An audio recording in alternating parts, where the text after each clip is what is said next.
विधानभवन पाऱ्यांवरती तुम्ही आक्रमक निदर्शनं केलेल्या चड्डी बनियान गँगचा निषेध कल्पक आंदोलन आज बघायला मिळालं विरोधात. हे पहा, या महाराष्ट्रात चड्डी बनियान गँगने हैदोस घातलेला आहे. कोणी कॅन्टीनमध्ये जाऊन साध्या नोकराला मारहाण करतात, कोणी सिगरेट ओढत सुटकेसभर पैसे जगाला दाखवतात, कोणी चड्डी बनियानवर ओम फट म्हणतात. आणि म्हणून ही चड्डी बनियान गँग आधीच्या एक 10-20 वर्षापूर्वी दरोडेखोर अशा पद्धतीनं चड्डी बनियान गँग ज्याला म्हटलं जायचं, शेतामध्ये वस्त्यावर दरोडे टाकायचे.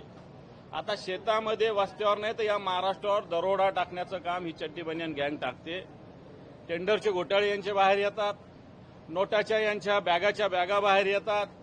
आणि म्हणून या चड्डी बनियान गँग ही जी आहे याच्या विरोधात हे महाराष्ट्राला लुटतात, महाराष्ट्रावर दरोडा टाकतायत. 50 खोके एकदम ओके यांच्यासाठीच ही घोषणा आहे. आणि म्हणून आज आम्ही महाविकास आघाडीच्या वतीनं या चड्डी बनियान गँग आणि हिला सपोर्ट करणारे, हिला पाठिंबा देणारे, याला आशीर्वाद देणारे महाराष्ट्राचे मुख्यमंत्री असतील, दोन्ही उपमुख्यमंत्री असतील, कारण तेही जबाबदार आहे याला. जर त्यांनी यांना आवरलं असतं किंवा आवर घालायचा प्रयत्न केला तर निश्चित थांबतील. परंतु यांचे दररोज मोठे मोठे पराक्रम बाहेर येतात. आणि म्हणून या ठिकाणी आज आम्ही चड्डी बनियान गँगच्या विषयी एक आंदोलन केलेलं आहे.